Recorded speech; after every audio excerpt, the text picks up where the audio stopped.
Welcome back to the Iron Sights podcast. After dark, I've got Chris Urrutia on the line. We're doing this thing remote. It's not the way I would have preferred to do it, given our last interaction, which was a few years ago. We can talk a little bit about that. But Chris, welcome to the show, man. I'm happy to have you. Yeah, I really appreciate you having me, man. We were talking about before going live, man. This has been 4 years in the making, and here we are. It's crazy, man. So I get these awesome interactions with people, and I want to talk specifically about how we got connected, or in the way we were connected, and then the time that I got to spend with you and some of the crew. And we'll talk a little bit about that, the team that you work with.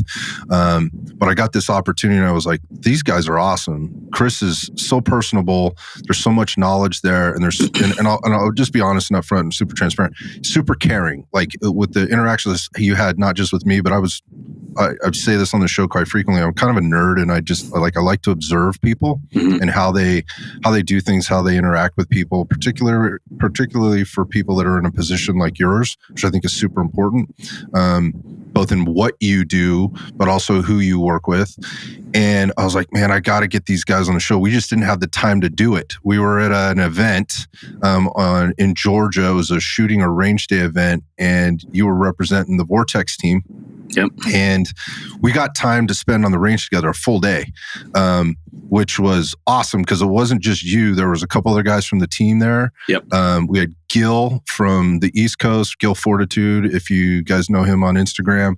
And there was a couple other guys on the line. I feel like there was a couple guys from DHS.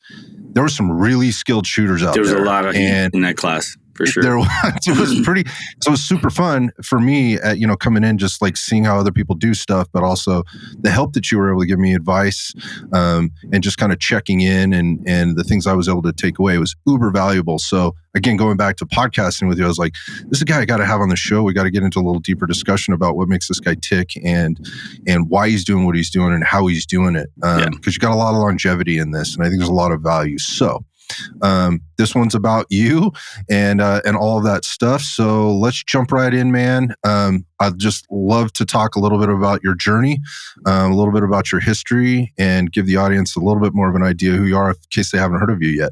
Yeah. Well, let's see. I was born and raised in the Bronx.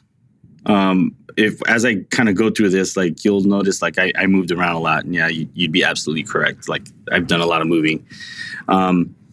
In any case, let's see. Shortly after 9/11, I enlisted in the Marine Corps out of the Bronx, and that, of course, I was on the East Coast, so that took me to Parris Island. Okay. Once I graduated boot camp, I was stationed there in Lejeune for the 4 years active that I did. So this all started back in 2003. Okay. I was assigned to 3-2, 3rd Battalion, 2nd Marines on the East Coast, and let's see, I tried out for the battalion sniper team. So I did that for about 3 years, with the remainder of my contract, active duty. So all my deployments were with the battalion sniper team. So then I tell this story because I think it's pretty funny.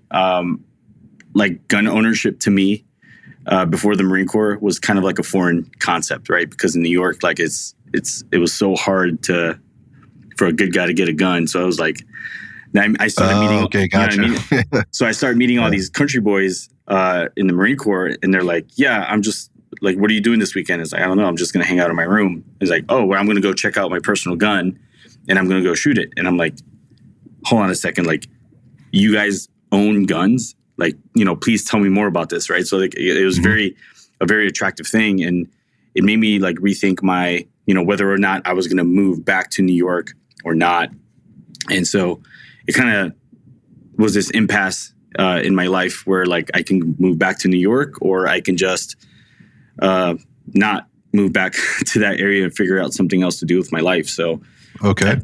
At the time, as I was transitioning off active duty, I remember like we had an NYPD scout come down to our division. They put on, a selection test. And then I started looking at other areas there in North Carolina. In addition, I looked at Charlotte, North Carolina, and it seemed like a big enough city. And I just wanted to see like who would call me first, right? I apparently did really good on the NYPD test, but Charlotte called me first. and so offered me a school slot. So let's see, I got off active duty in February, and I was at the academy in May. Okay, so time out for me. Time out for a second here. So we've got 4 years active Marine Corps. So we're talking like 03 to 07-ish, right? Coming in on a lot of things happening in the world at that time. Yes. Where were the deployments, man? Where'd they end up sending you? My first deployment was to Afghanistan. So we basically secured the embassy and operated around the embassy there in Kabul, and then back-to-back Iraqs. In fact, I had to be sent home early because my contract was up from my second Iraq in order to make it back in time to get out. So, my workups were fast, and before I knew it, I was back in country.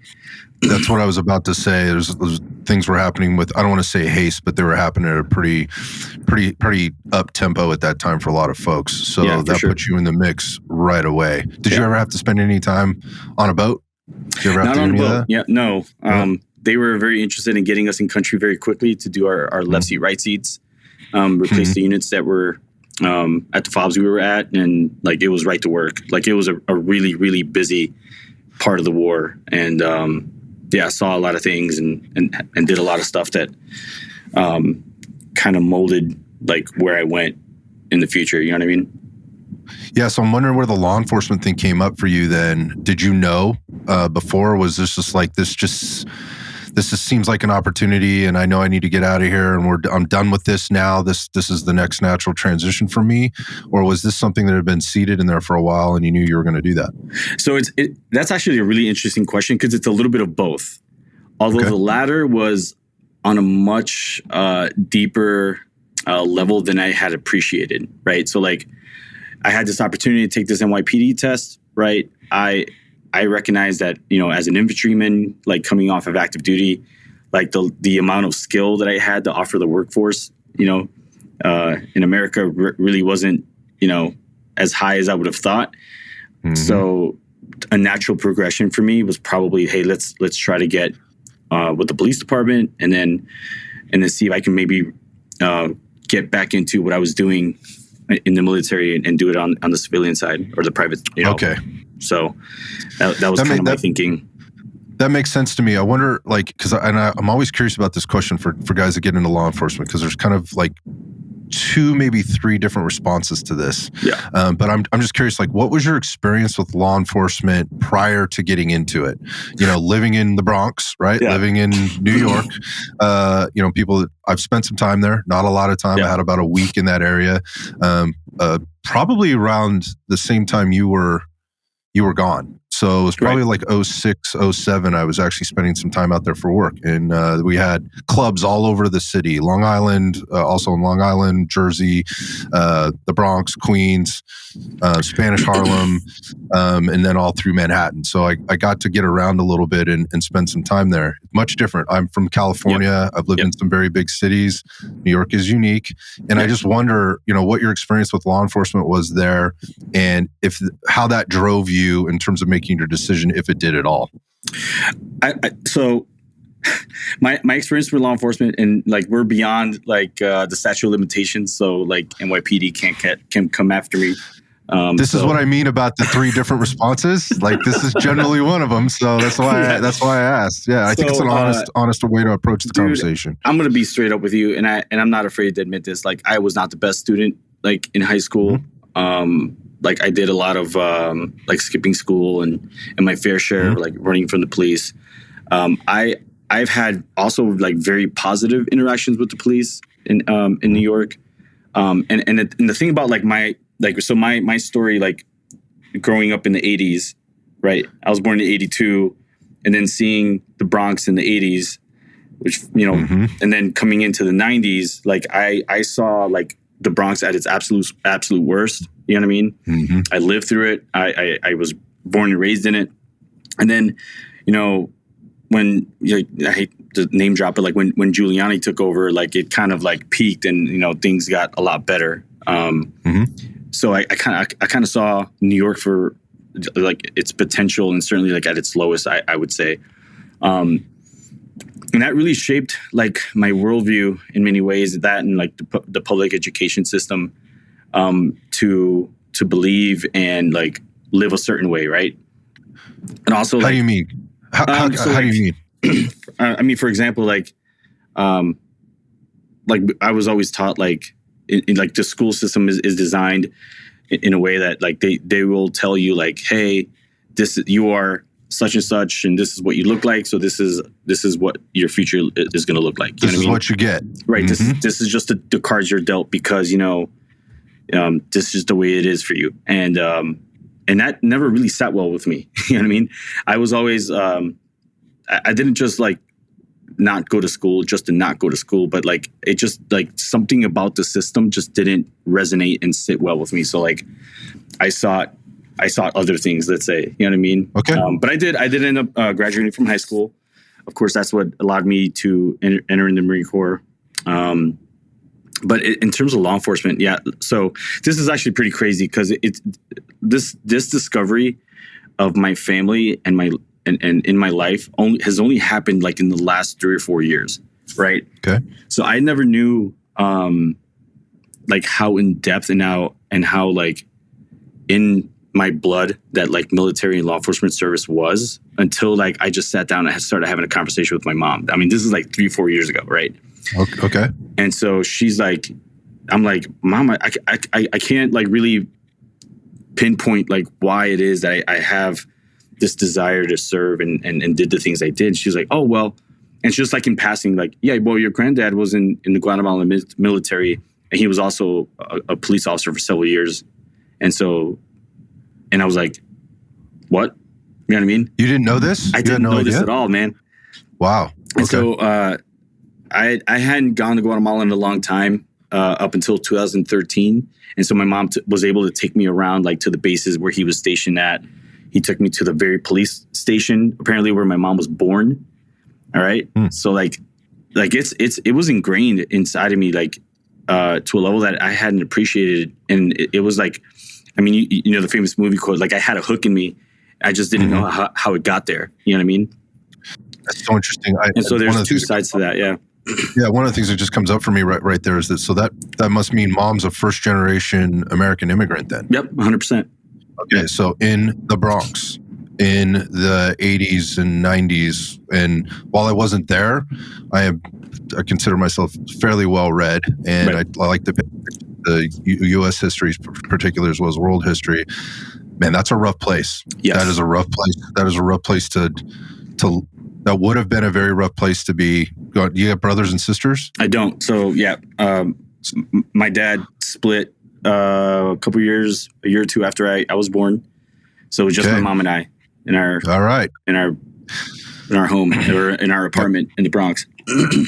All right, so that little bit of information gives me a little bit more insight on what I know about you. Yep. Sorry, I didn't mean to cut you off there. No. I just wanted to ask that question because I think that provides some substance to some of the conversation we're probably going to have. Okay, so the hook was in you. Yeah, I like to say the hook was in you. You didn't.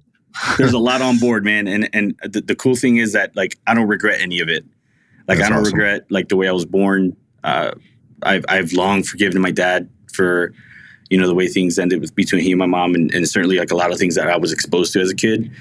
And it'd be really easy for me to like live with a lot of resentment. But like I wouldn't be here, like I literally wouldn't be in this chair talking to you and having this conversation had every single event not happened in my life. And I'm grateful for it. It sucks. Like a lot of it sucked, don't get me wrong, but I'm grateful. Yeah, there's power in that, man, for sure, 100%. If you harness it the right way. Okay. So what you didn't know was there was a lineage here of law enforcement and military in your family. Mom exposes you to this just a couple of years ago. And I assume that changes some things in your brain in terms of how you've looked at things or how you maybe examined things in the past. What can you tell me about this? So like in this new discovery, what does that mean for you? It just, you know, like there was this A, right? And then there was a B, and I never saw the line between the two, right? Okay. I just thought that, you know, I was kind of called to do this kind of stuff and certainly like recognize that I'm the one that signed the contracts. I'm the one that raised my hands and all that. But I never understood why, beyond the fact that, I was pissed off about 9/11. But I mean, that's like a different topic. But like, why did I actually like go through with this stuff? And I never I never could find a tangible like reason as to the why I did these things, right? There is like that whole like, you know, a duty of service and you know, a feeling of being called to it, but like there was something always deeper there, and I could never like, and so like when my mom like kind of pulled the curtain back and told me about this stuff, like it really gave me a huge sense of appreciation, and like a depth of a depth to my appreciation, I guess. Like it's one thing to say like, yeah, I'm thankful. That can mean a lot of things, but like the depth to which like my life makes sense. You know what I mean? It really. I think I do. There's some level of validation there that the decisions 100%. You made and the reasons you made them were the right ones for the right reasons. No, we're not even talking about like again. Sounds like duty, right? Honor. Service, those are all very, you know, tangible things, or, you know, again, they're somewhat subjective, but at the same time, like then being able to make, I think it makes perfect sense that it would be somewhat validated, like, oh, this is why. And that could be really powerful in terms of how you handle things moving forward. That's for sure.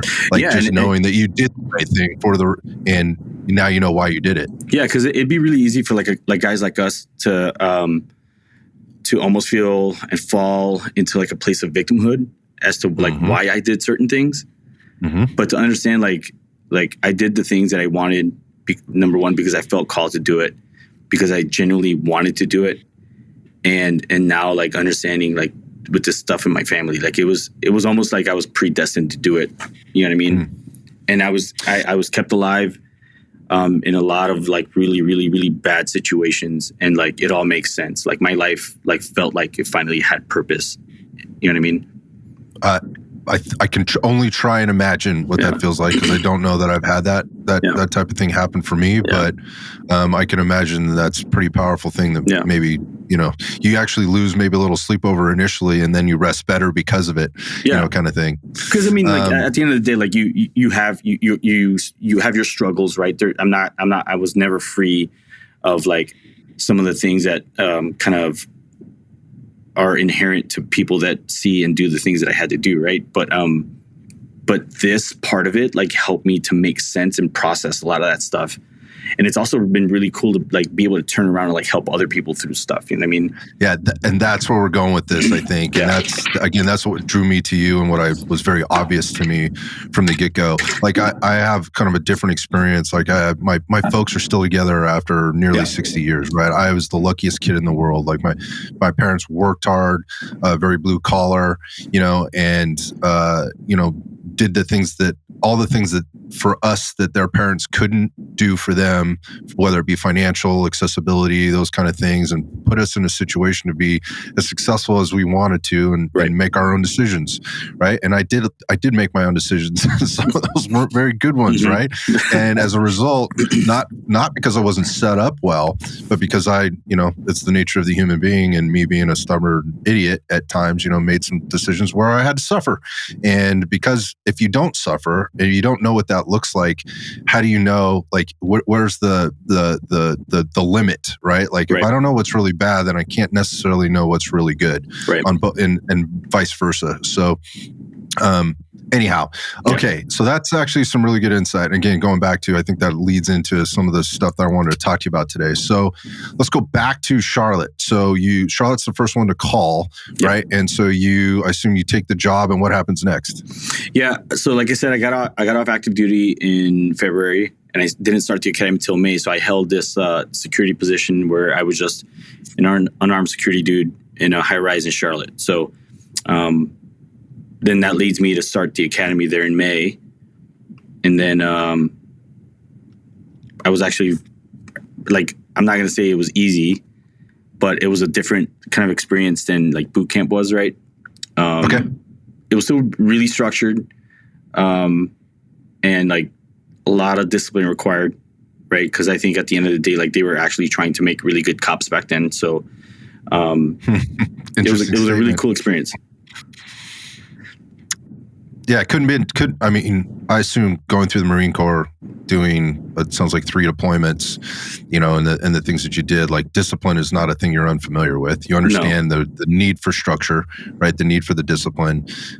But is it tough for you to walk back into that environment, having gone through what you'd gone through and seen the things that you've seen, and maybe being around people that certainly hadn't, I'm sure at that point, and having to kind of, I assume that's somewhat of culture shock for you, kind of coming back.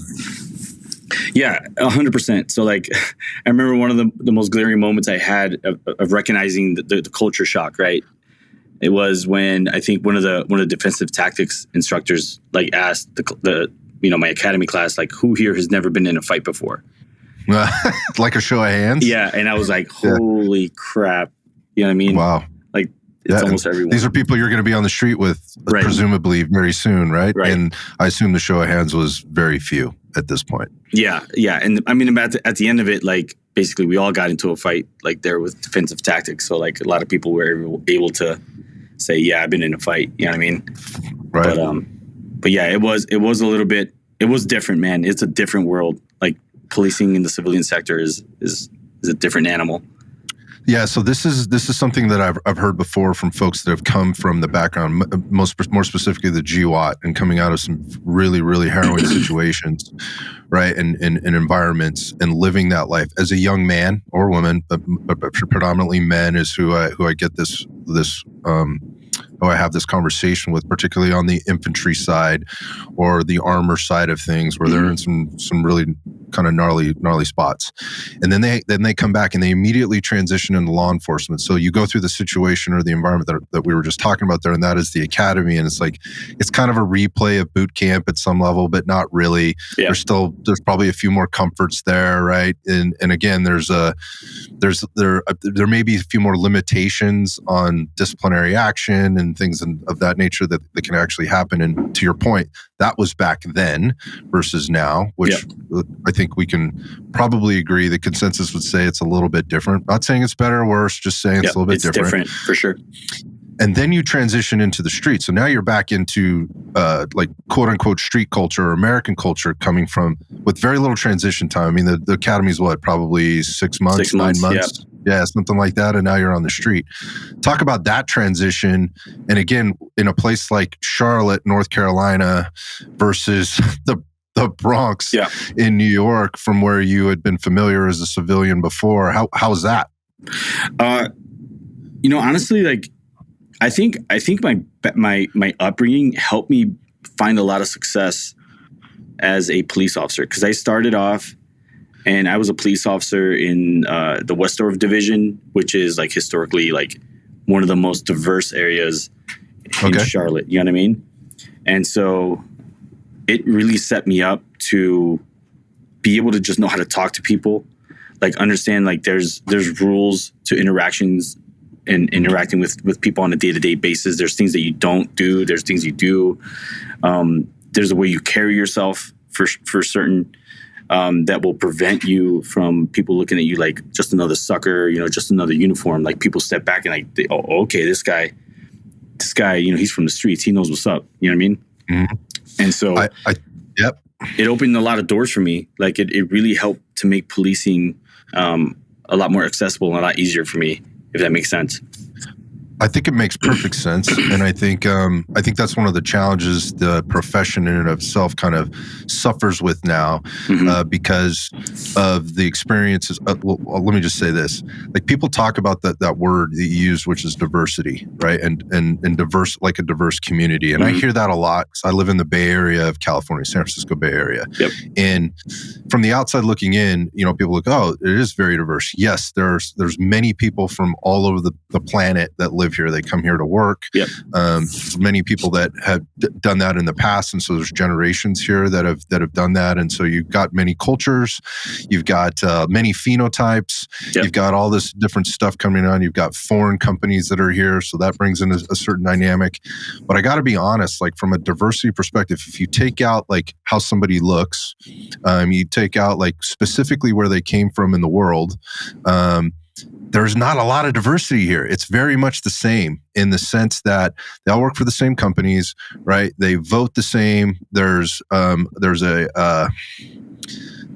I don't mean this by everybody, because I'm certainly different, right? And I grew up, by and large, I grew up here. But there's there's a thread that runs there in that I have come here from somewhere else. Maybe there's a little bit of I need to fit in. Maybe there's a little bit of I work for a company that rides this kind of maybe sociopolitical line of some type. And if I don't agree with that, or I don't go along with it, then that could impact me, right? Financially, 100%. Professionally, something like that. And so in that sense, it becomes very homogenous in a sense. Yeah. Right? Now imagine that dynamic, but like I'm wearing a uniform and they're not. You know what I mean? Right. Yeah. So that's what I'm saying. So, again, going into that environment, coming from where you came from, where what I wanted to compare and contrast this to is a place like New York City. Yeah. You go to New York City, and they've always said like America is the melting pot. Yes, in a sense it is, but there's no better example of that than going to New York, right? And you're truly dealing with I would call it my definition of diversity. Yeah. Where there's a lot of different ways of thinking. There's religion, there's culture, there's background, there's family dynamic lineage stuff that happens there, all that kind of stuff. So again, going back to the profession, I think walking into it, like if you haven't lived in that type of an environment, walking into an environment like you said, you're going to be really challenged. And I don't think there's a way to train that, man. I think you have to learn it. Yeah, right? You got to get out there and talk to people. Like there's like in that kind of context, like experience is going to be your best teacher. Like you can't be taught how to talk to people and interact with people and get information and get people to do what you want without having to resort and be so heavy-handed. You know what I mean? Like I think there's a craft to it. Yeah, I think it's a large missing part of kind of where the profession of policing is right now. Is there's a lack of that from a more global perspective. When I say global, I mean United States. So interesting points you're bringing up here. So you go out onto the street, you start working. I imagine you start finding some success because you know how to communicate. You have good social awareness of who you're talking to, what to do, what not to do is the thing you said. Not to be perceived as a pushover or a chump or somebody else's man, and you probably start turning some heads both in the community and also at the agency. How's this working out for you with regard to kind of promoting up the ranks or having opportunities or whatnot? So going back to my time in the academy, like I was my class's high shooter, which and like I always did really well in the scenarios because other than like having to navigate like the legality of what I was doing, the scenarios weren't that foreign. You know what I mean? Like a lot of the mission, especially during my second deployment in Iraq, was basically like policing a community that didn't want us there, and having to know how to talk to people and leverage opportunities to do things for people. Made it to where like not only did we stay safe, but we got information that helped us go after really bad people, really bad dudes. You know what I mean? And so like I'm very thankful for that second deployment and being able to do what we did over there, because it really helped to inform like how I saw.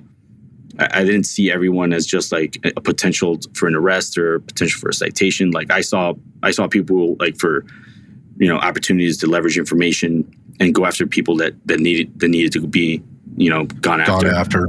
Right. Yeah. So all of that, like really, really, a lot of the instructors in my academy class, especially for a lot of the scenario stuff, certainly all the range stuff, were all SWAT guys.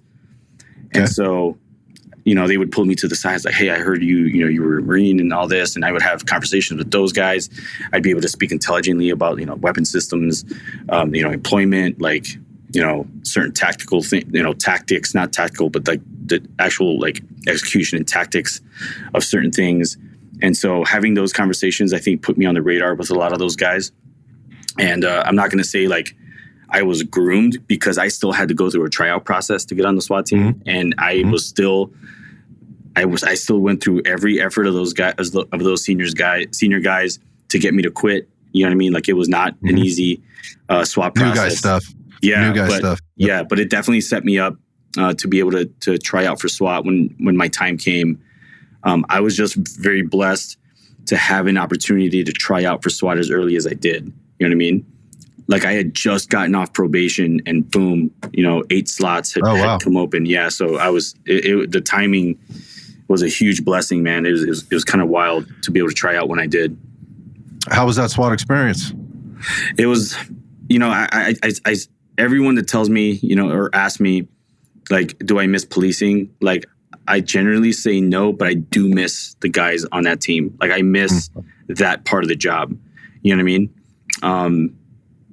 It was it was a team that I've never which I probably will never be on again. It was just, I'm probably like fast forwarding here, but like, I get more nervous now getting ready to shoot a stage at a match than I ever was being in a van on a way to a raid, because I could look around.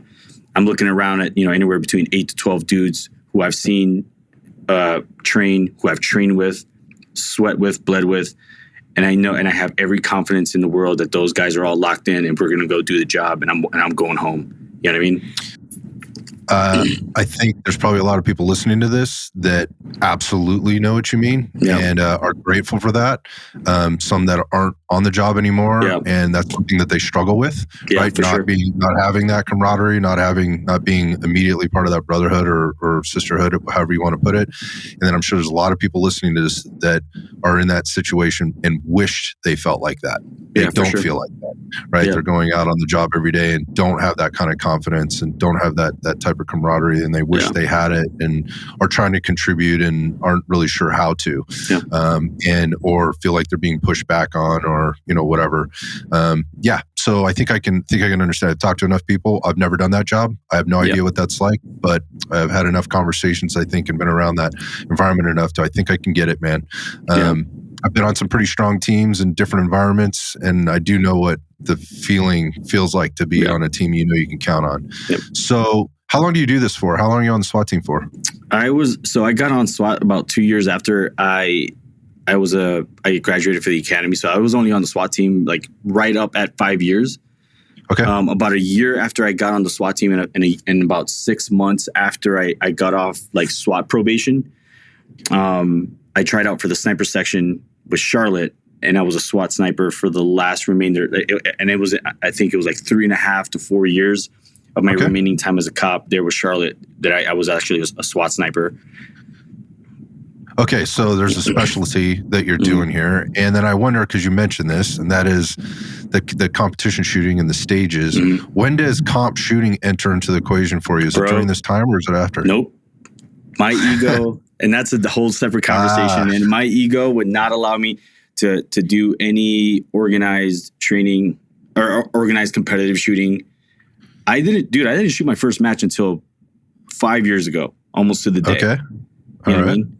And so, but I had participated like in SWAT competitions, like inter-department stuff.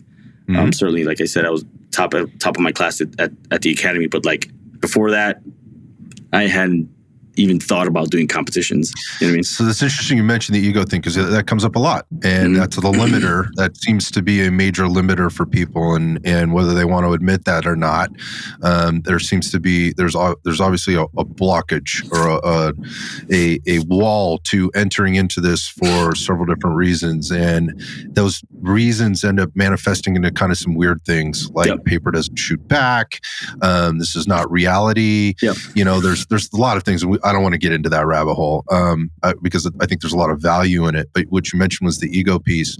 So when you think about that and you think about like looking back, like what was it that, again, you said ego, but I think there's largely deeper layers to this. What was it that kept you from doing that? And I'll throw out a couple of things. Was it fear of failure, fear of embarrassment? Was it just completely dismissing it as anything that had any validity to it? What if anything, was it underneath all that? If I'm being honest, it was like an amalgamation of all those things, right? So like being a police officer, like especially with the city of Charlotte, back then, like it was all very just like an enclosed circle. So the department had its own range, had its own instructors. So it was very closed looped, right? So everything that you learned was all from the same people, and no one was asking why. Like, why are we doing things this way? You know what I mean? And so like I heard the comments, like competitive shooting will get you killed. Like, and I didn't at that time, like I didn't stop and say, well, why? You know what I mean?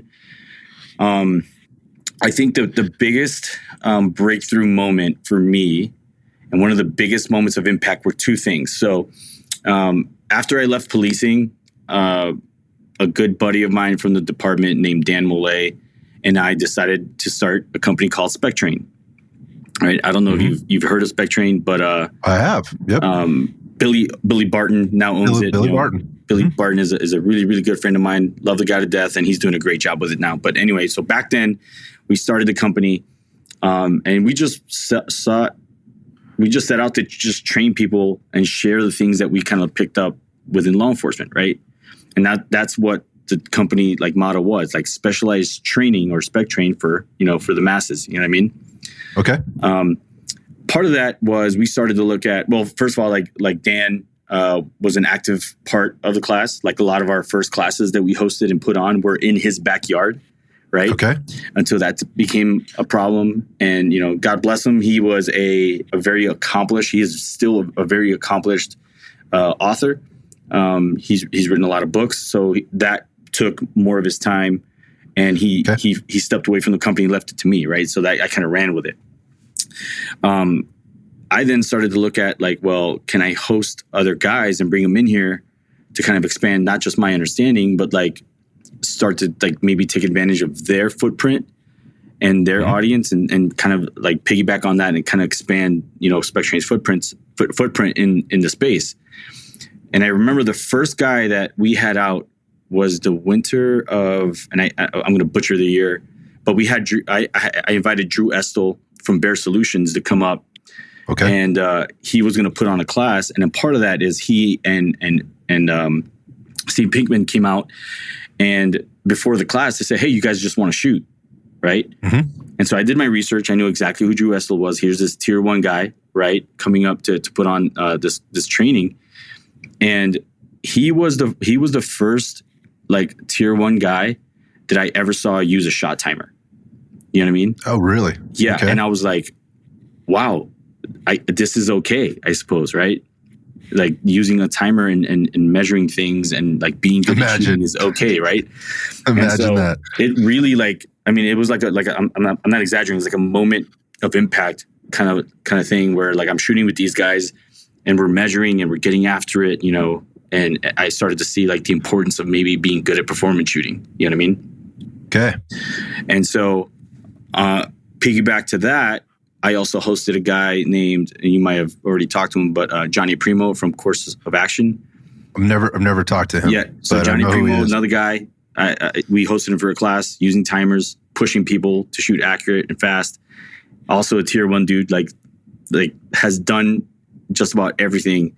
And someone who I still respect to this day. And I was like, wow, okay, well, maybe I don't know anything about this whole like shooting thing. You know what I mean? Here we are in the Dunning-Kruger, right? Like it's where we've reached this point of like realization of there are things that I don't know, right? Right. That's this is all in the last decade too.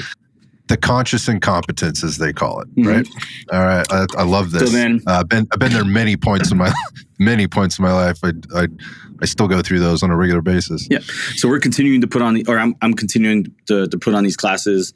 I have this guy, right? This complete stranger to me. I never met the guy in my life, named Billy Barton, who signs up for a level 1 class, mind you. We used to call it Pistol Corps, and he's in there and he's absolutely just obliterating everything, right? Mm-hmm. He's a civilian.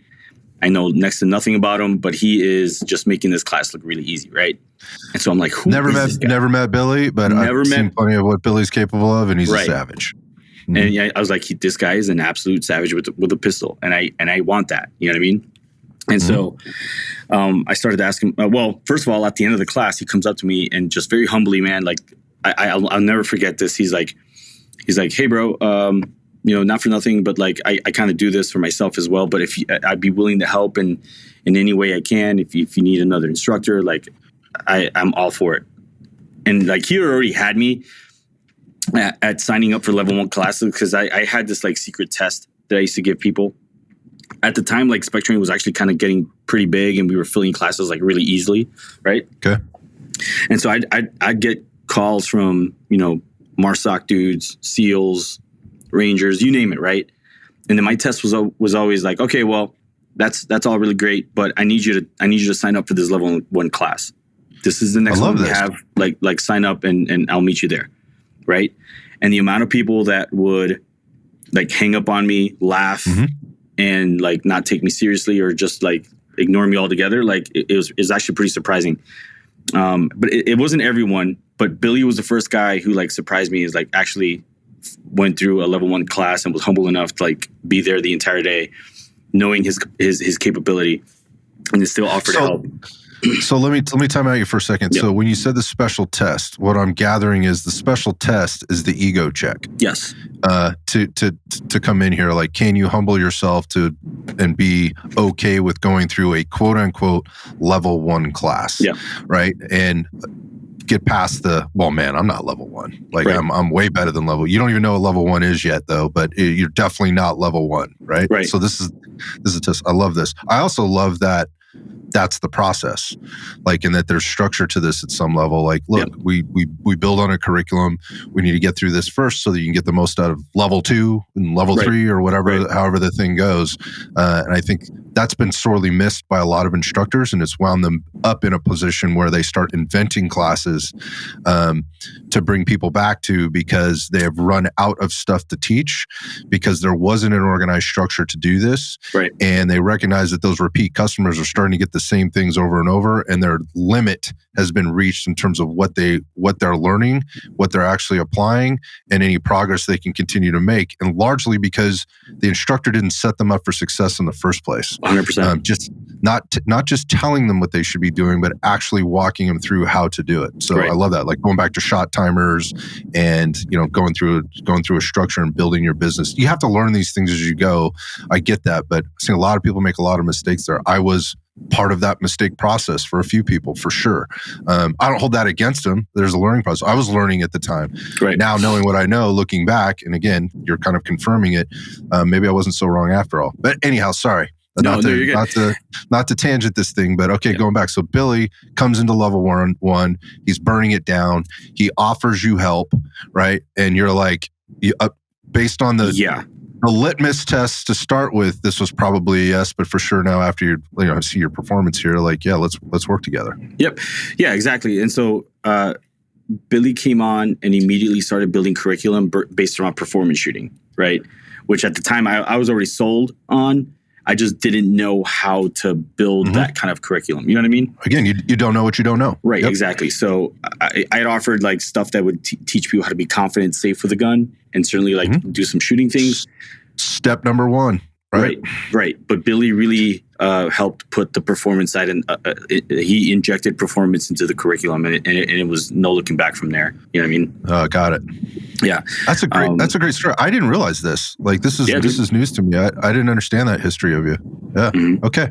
Yeah, and then I'm not, and I would go just to go back. It wasn't all the tier 1 dudes that like just blew me off. There was one guy named JT who again, he's a Marstock. I mean, he had done it all, like tier 1 of tier 1, right? And he came on board, took level 1. He was a part of the crew for a long time too.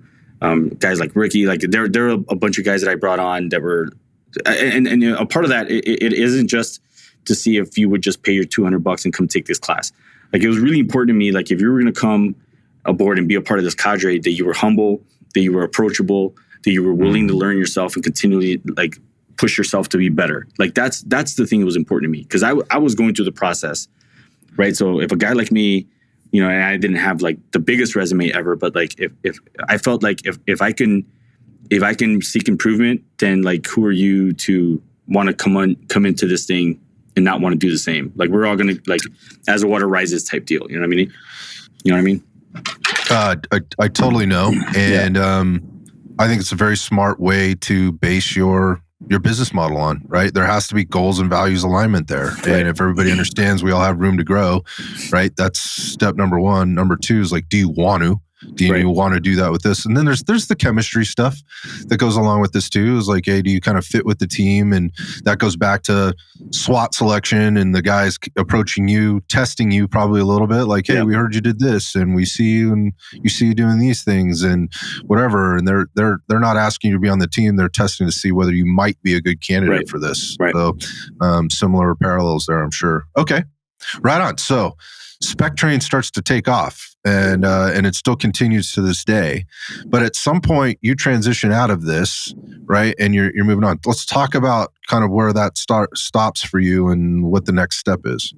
So I stopped being a cop, or I left the department, and like long story short, I ended up taking a job with a demolition company, and they're in Charlotte. And I was the director of operations with the demo company. A lot of fun, great company. But I'm also running SPECT train, right? And so my bosses at the demo company like gave me a lot of grace. Like they were super, super nice. Of course, like I tried to keep the two separate, but at the same time, like a lot of days and nights, it felt like I was doing both jobs like concurrently at the same time, right? You can't run a business, 2 days or 3 days a week. Right. Man. Yeah, man. It was hard, because I was the data guy, I was the money guy, I was the books guy, I was the social media guy. I was all the things, and on top of that, doing all of that for the demolition company. So like, I was basically serving two masters, and it was really starting to wear on me. Mm-hmm.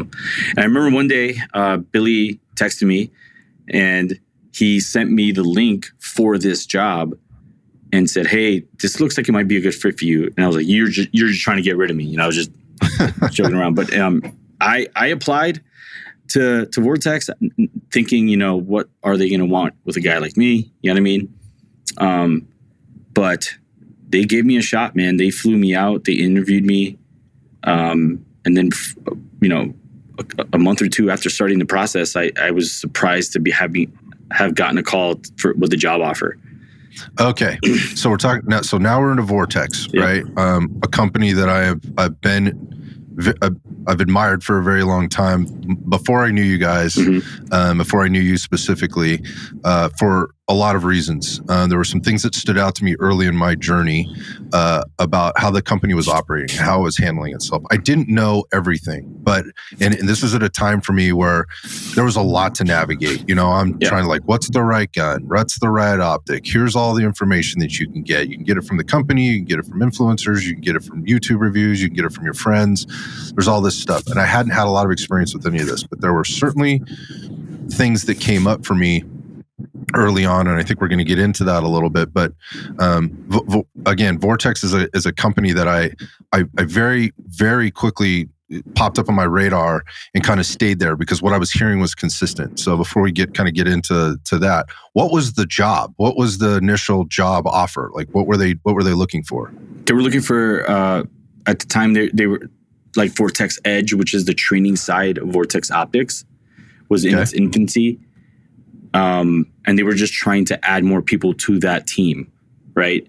Okay. At the time, it was just 3 dudes. So it was my first boss that I had here, a guy named Adrian, my current boss named Justin, he was a fellow instructor, and then Pete Schreier, who's also a fellow instructor. So it was just the 3 of those guys, right? And they were being tapped with putting on classes, experiences, and all sorts of stuff. And it was evident, like back then, like they needed to add more instructors. And so that's the job I applied for. It was firearms instructor / range safety officer. Well, they flew me out here for my last interview, and as I understand it, like I was here for the entire day, and so I had a time I had to be at the airport, right? And like without showing it, I was trying to not show how nervous I was that I was getting ready to miss my flight. Okay. So, like towards the end of the day, they're the guys are showing me around. We're having a good time. They're showing me the ranges, giving me a tour. I had already done all my interviews, so this is just like bonus time, hanging out with the guys, getting to know them. Right. And then finally, I'm like, okay, if I leave now, I can, and if I fly, I can maybe make it to the airport on time to catch my flight. Yeah. And so I tell them, I'm like, hey guys, I'm actually behind right now. I haven't wanted to say anything, but I need to leave right now. If not, I'm going to miss my flight. And so they were like, oh, okay.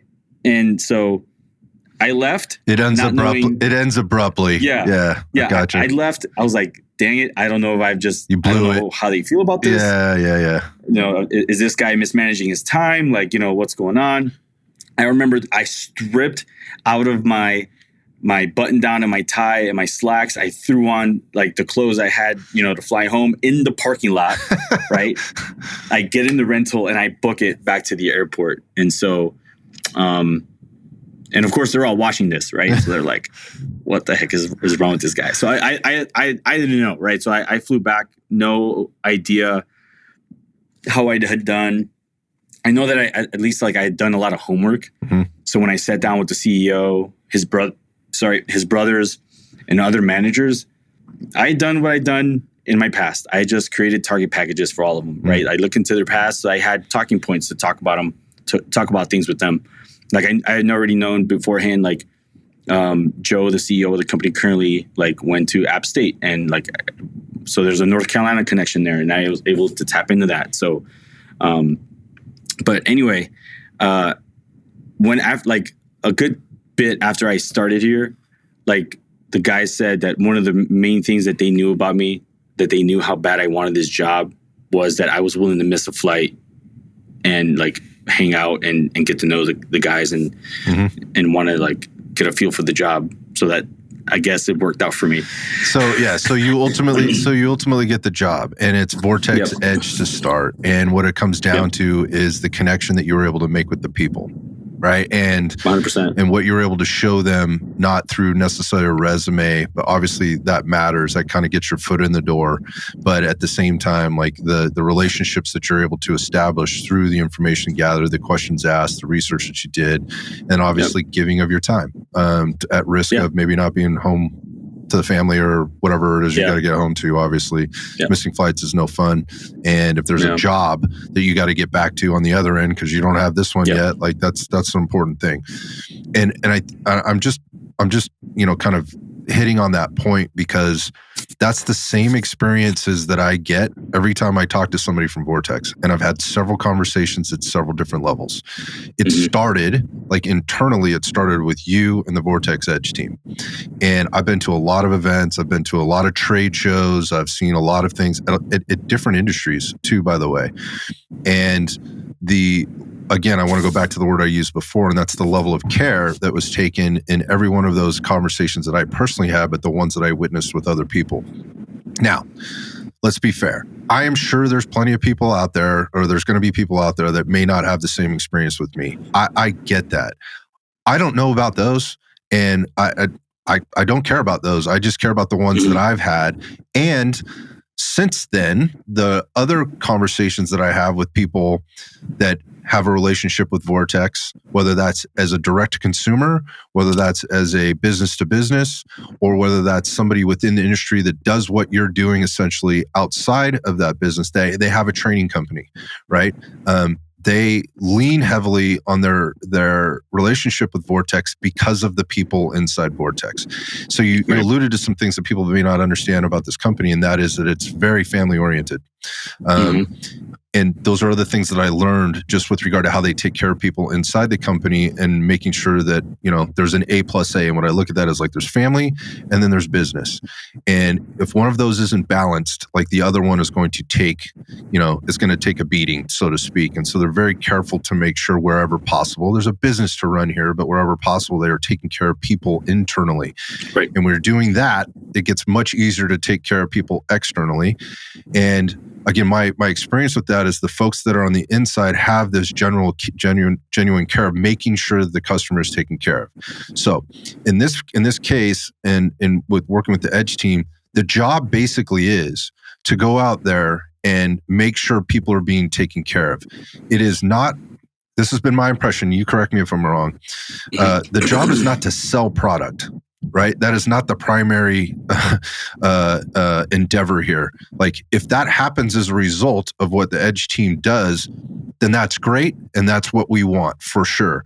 But it's not the primary importance. The primary importance is, and this is what I got, it's like, hey, we're here with the products. Our job is to show you the products, or we're here with the training today. Our job is to train you. We want your questions answered. We want you to get experience with this stuff, no matter what level you're coming into this with. And we're going to give you all the experiences, and everybody gets everything that they want, right? Like we've got 20 optics out here today as an example, which was my experience.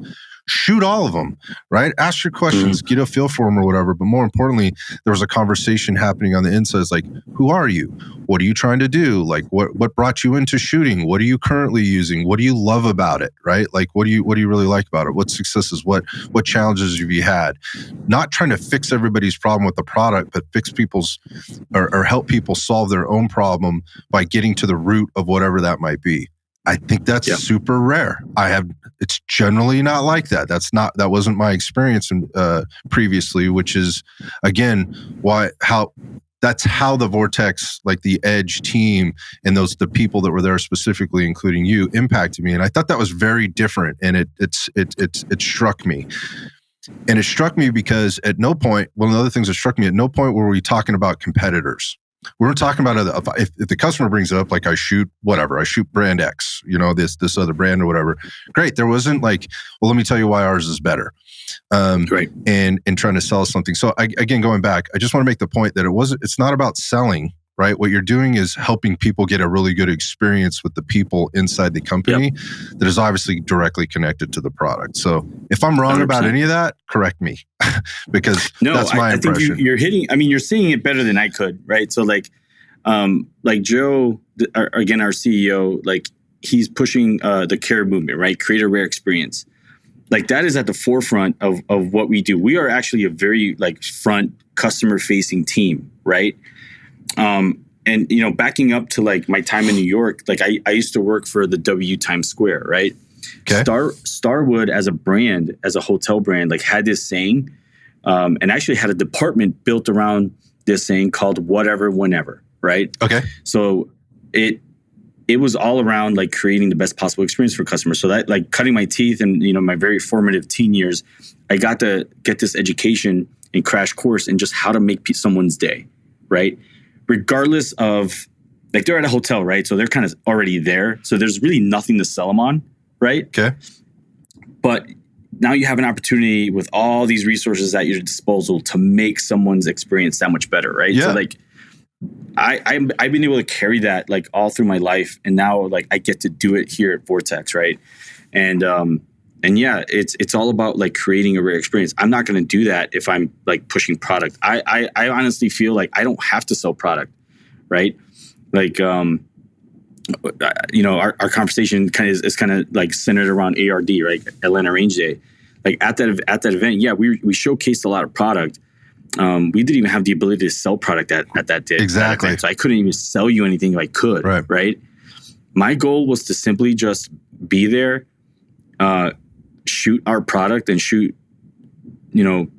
at a very high level and just see the stuff just being run. You know what I mean? That's always been my goal. I think that's our goal in general, just to show that like, hey, this stuff is tough and it can be run very, very hard and very well. Right.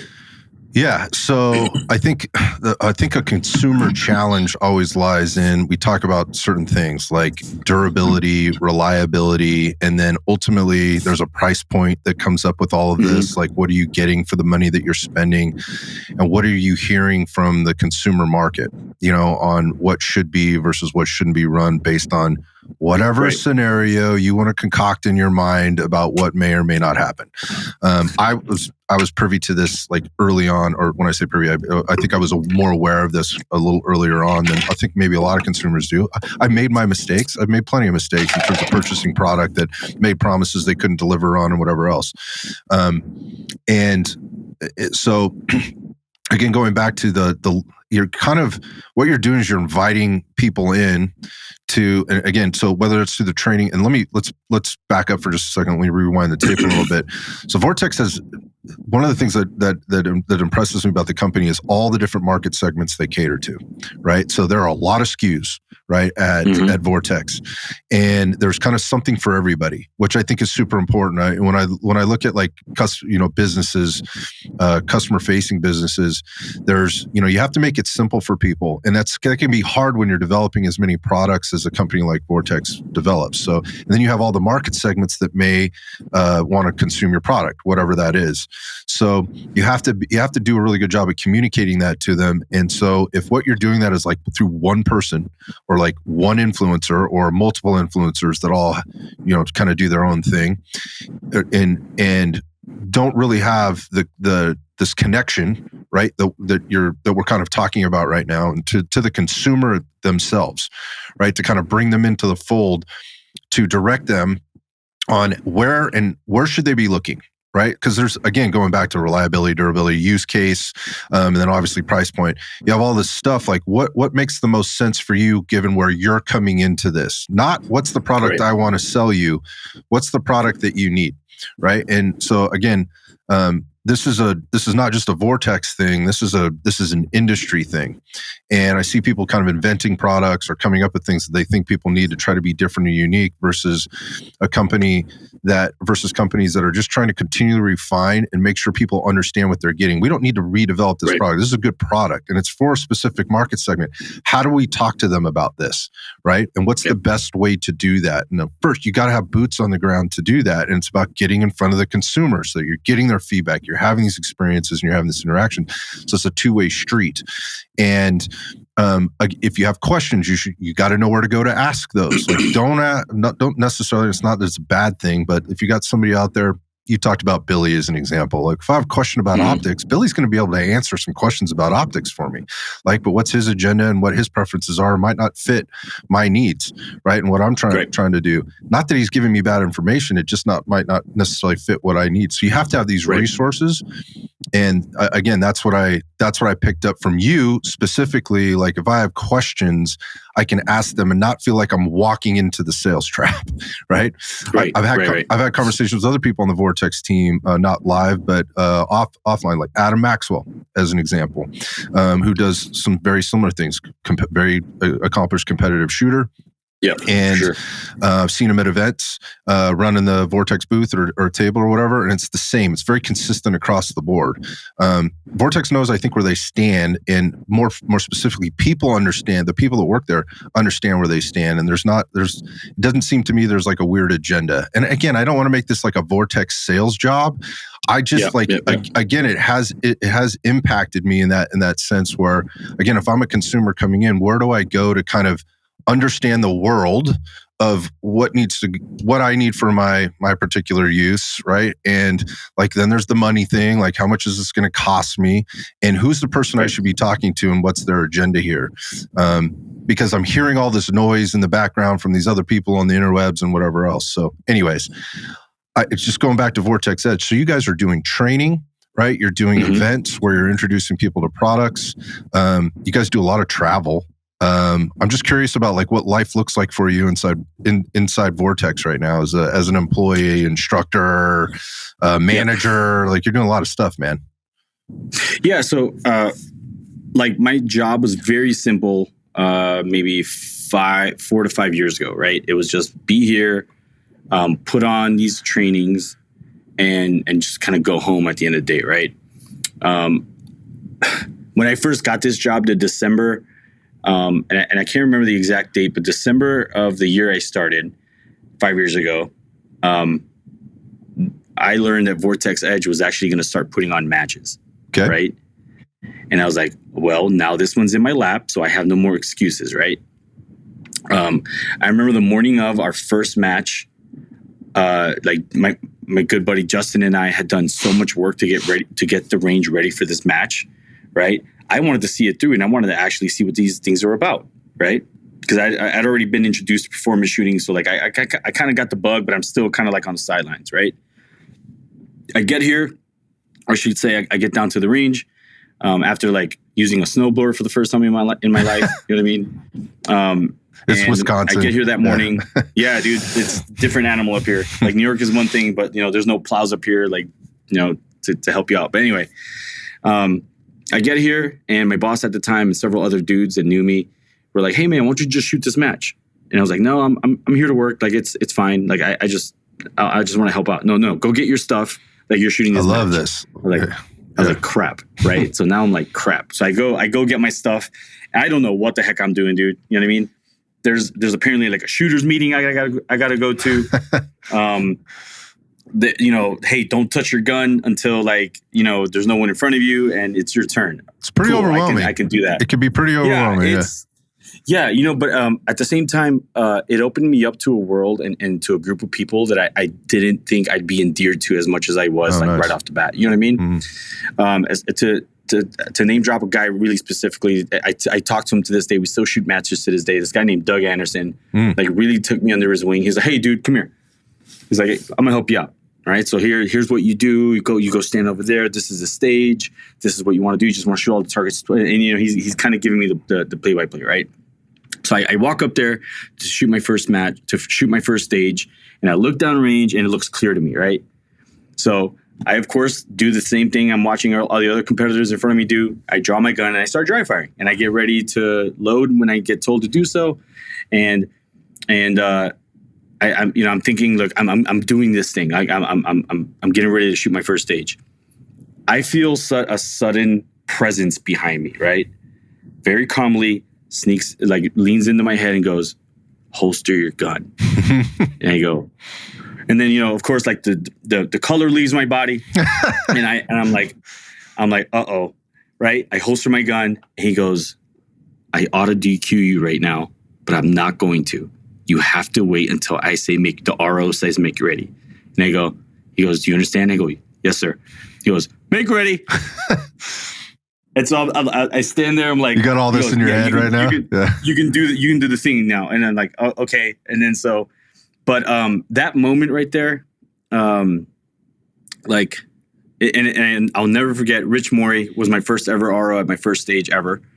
Like that moment, like, set me on a trajectory that I just can't be more grateful for. You know what I mean? Like that moment right there, like set the course for the rest of my life. I like to think. But anyway, I tell that story because, of course, like I now shoot my first match, right? I finished in the top 10, but I get waxed by people who are just shooting way more accurately, way more faster than I am, right? Welcome to the nightmare. And I'm right? like, yeah. And I'm like, how do I improve at this thing, right? I don't want to just be like, an uncommitted like participant. I want to like commit to being good at this thing. So then I start, of course, like seeking training. So I started seeking performance classes to take. In the last 4 or 5 years, I've trained, with some really, really big names. And of course, that's required me to do a lot of traveling. So like, I'd say in the last 4 years, like I've traveled to a lot of classes and trained with a lot of dudes, right? And so that first match, like opened the hunger for me to want to get better and seek training. An ancillary kind of benefit of that is now I'm traveling with product on my guns, and I'm at these classes where no one has any idea who I am. Right? I would even say at Atlanta Range Day, no one saw our team coming. But here we are, like we're at Matt Adams' class, right? We're at Kyle's class. And we're winning everything, and no one has any idea who we are, right?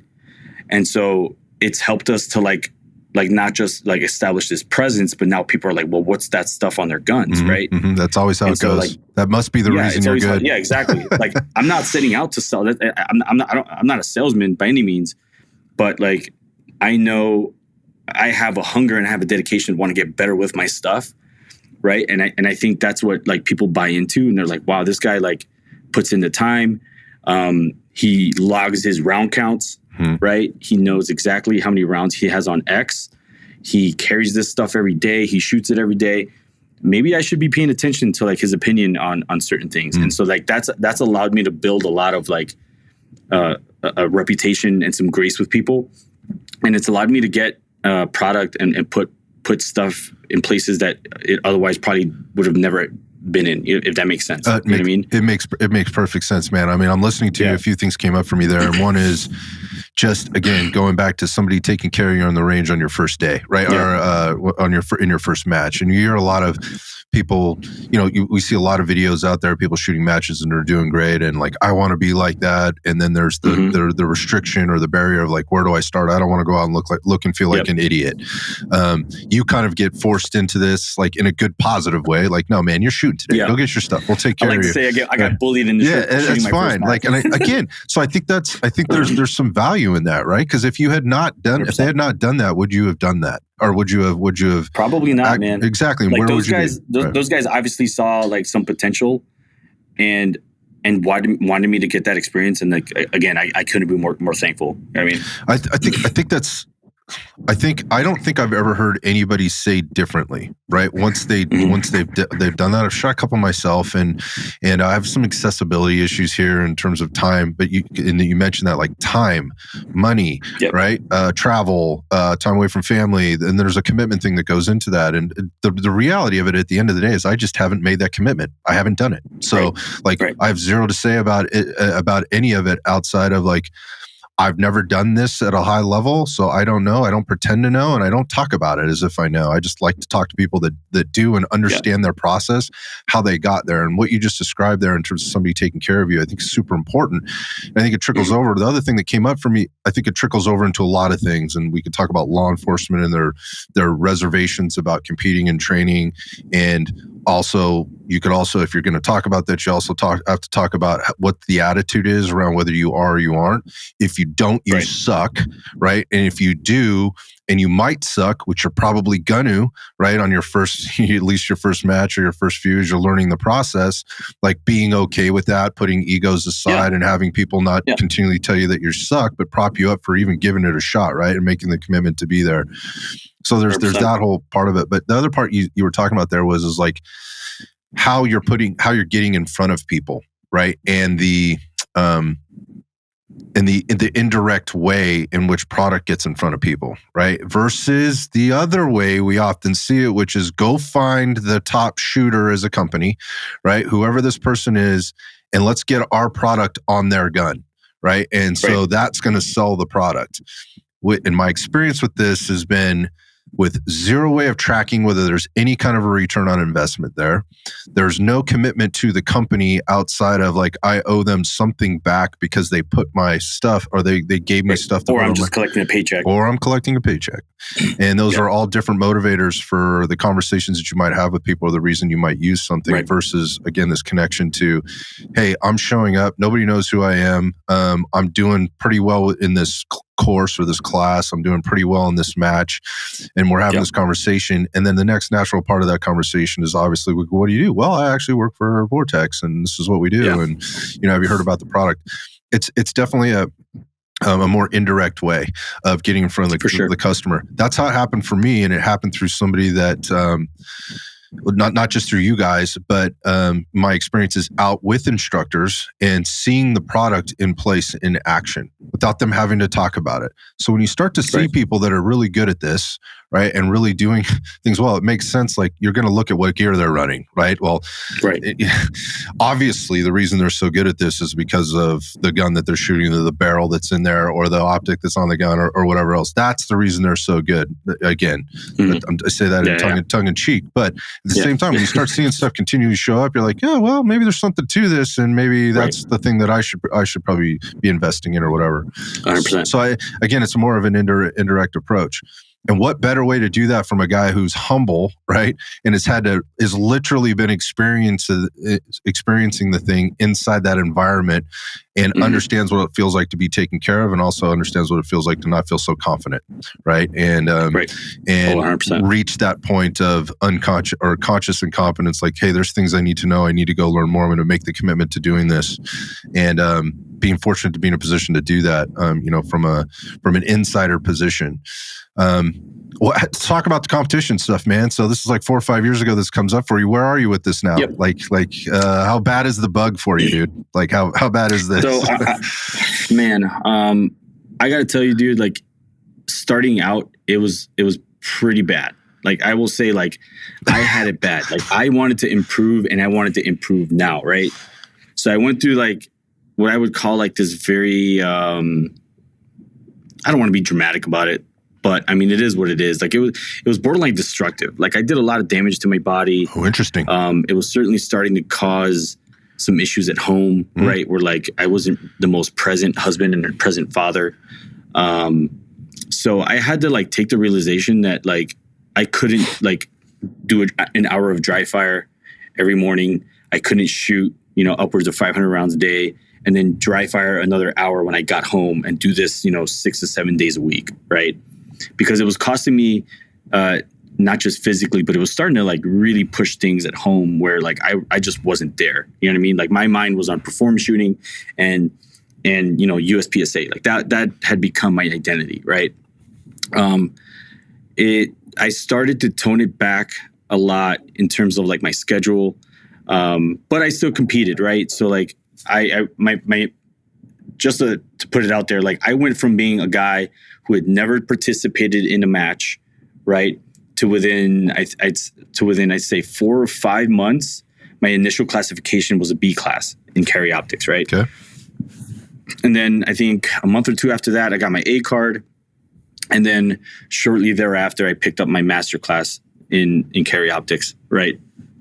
And so since then, since I picked up Master, like I really toned it back in terms of my competing schedule, but it's starting to kick back up now. Like I will go and shoot like local matches.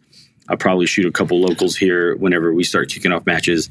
But like finding balance there was really hard for me. You know what I mean? Mm-hmm. And it's a place where like if I sit down with a guy and they ask me, dude, like how did you get where you are? Like I'll like lay it all out. Like, look, like the performance and the skill that you want is in front of you. Is just like you have to work for it. Mm-hmm. Like there's no way around that.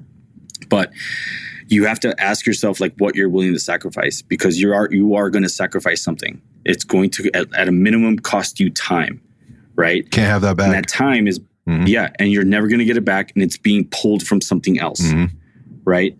So like I had to like take a deep dive into my soul and my spirit and recognize like who do you want to be, dude? Like, do you want to be like getting a G in front of my Masterclass classification would be really cool, but I am missing a lot from my kids' like time and like being a husband. And so like I just like right now, like if I don't make a match, like I don't lose sleep over it. Like I don't get anxious.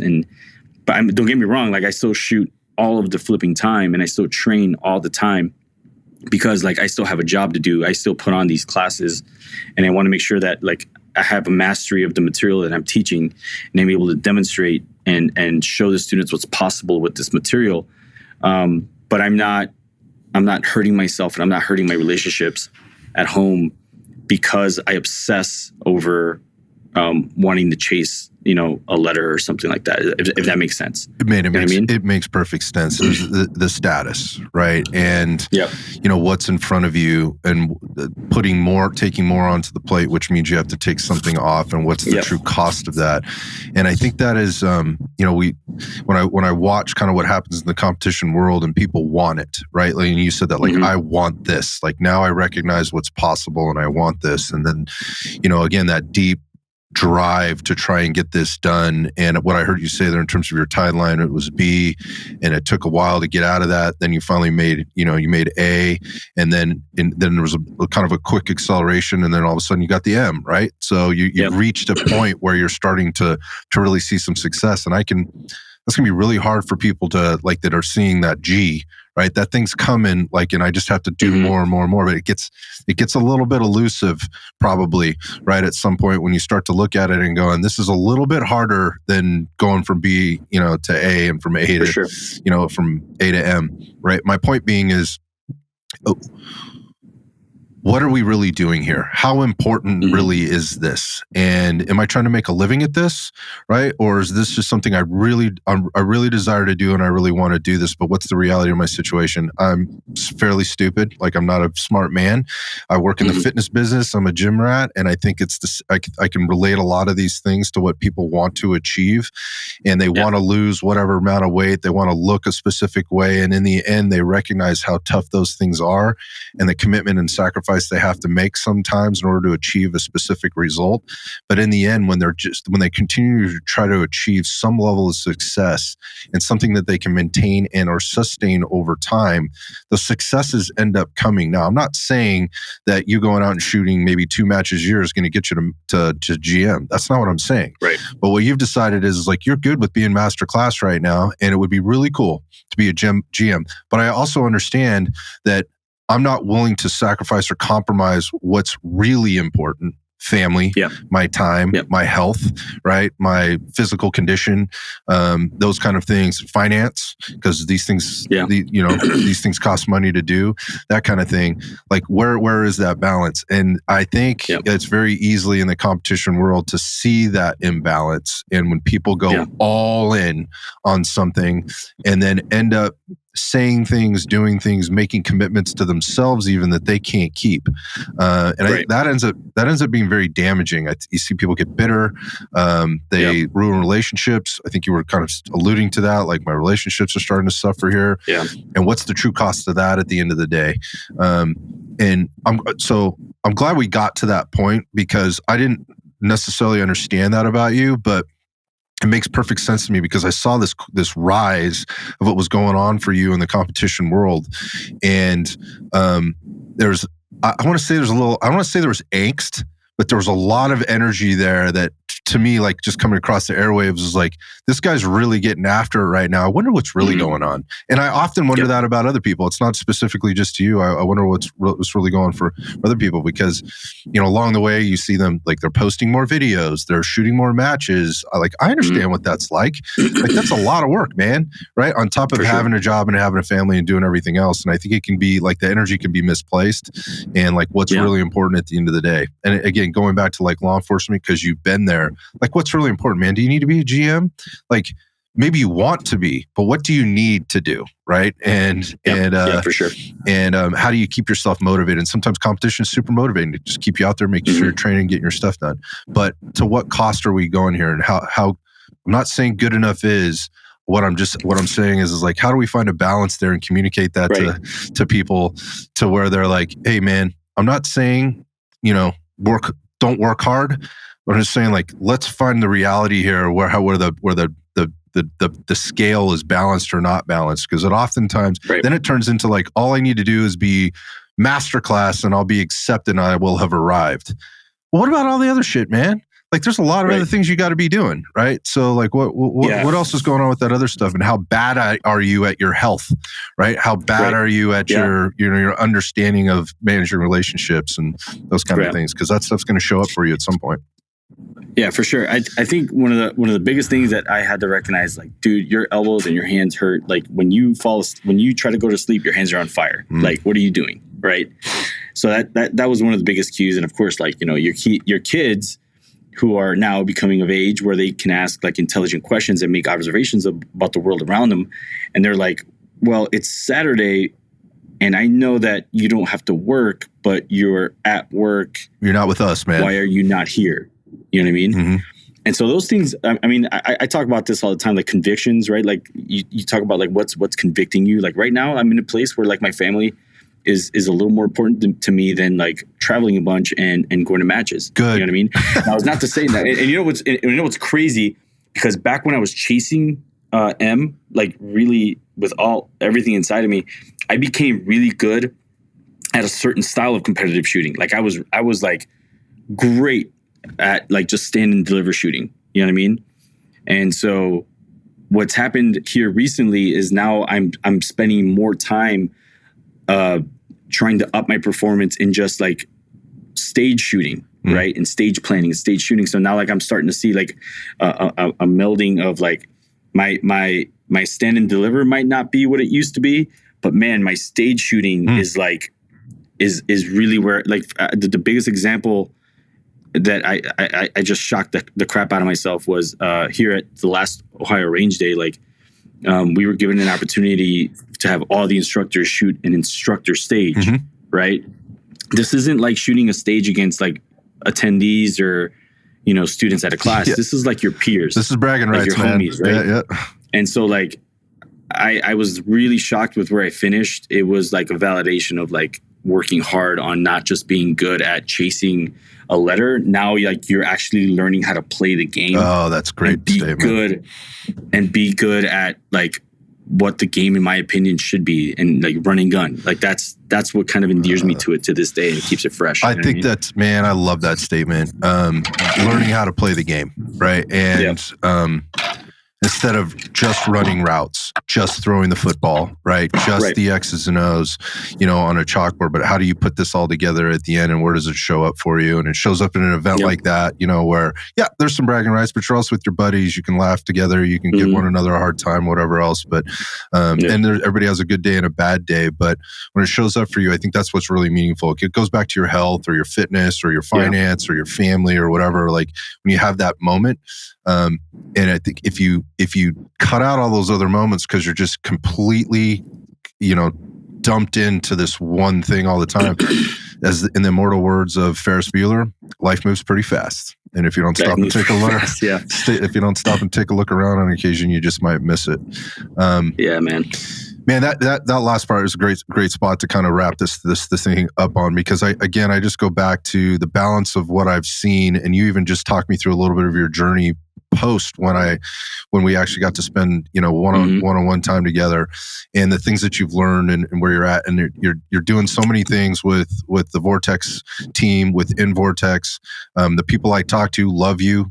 The people I talk to outside have nothing but nice things to say about you. And again, I just think kind of walking through the journey and the story of like kind of what's happened for you, like internally, even just in the last few years, just helps me understand a little bit more of you and also your process, which is again the thing that I nerd out about on, and it gives me some things to I think step back and reflect on, like where should I be spending a little bit more time on things, and where maybe do I need to take some stuff off of my plate right now to get better at the things I know I'm not good at, right? And or I could be doing better, or I was good at once, and I've just kind of mailed in for a while, and for sure, and it hasn't shown up for me in the way that I necessarily want or need it to. So, look, Chris, if you were going to leave some people with some advice, like some personal advice, and because you teach a lot of people, you're in front of a lot of folks all the time. Like, if you had some advice to leave them with today, as a dude, as a shooter, as an employee, whatever you pick, what would you give them, dude?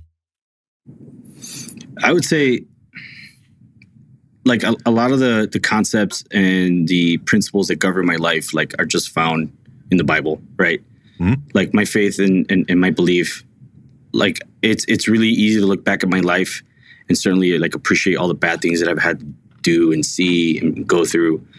But it's also, it gives you an appreciation and an admiration for God's design and how intelligently and carefully everything has been kind of stitched together in my life to allow me to have the platform that I have. And so, like, any opportunity I have, anytime I feel the need or the push to talk to somebody who might be struggling through some of the things that I've been through, like, it's really cool because, like, I've had a lot of moments like that. Like, this job and this opportunity has opened up some insane doors to be able to, like, speak truth into people's lives. So, like, that's first and foremost. Like, I would say, don't be afraid of who you are, right? Don't be afraid to share your insecurities, your weaknesses, your hurts, the things that may have been broken in your life, because you never know, like, what somebody else is struggling with, and God will use those broken things in your life to help other people through their brokenness, right? And so, like, I get to now help people through, I tell people all the time, like, I did things a certain way professionally with guns for 17 years. And that time, like, did little to inform the shooter and the person I am now, right? So, number one, it's never too late for you. Like, no matter how much experience you have doing it a certain way, you can always improve and you can always get better. But it does take humility, and it does take realization that you could be doing it a different way and doing it better. Like, you can never be shooting and of course, tie this all back to shooting, but you can't be fast enough and you can't be accurate enough, right? So that's number one. And number two, like, look around you and recognize the things that are important to you. Like, for me right now, it's my family, number one, right? And number two is helping people as much as I can. And that's one of the things that I love the most about this company, is that I'm empowered to make people's day with almost limitless resources at my disposal, and just help people to experience, like, the things that have meant so much for me in my life. And I get to share that with people. And that's what I think is the most rewarding thing. So I would say, like, find out who you want to be, find out who you are to the most important people around your life, and then chase it with all you are, man. That is solid advice. I love that.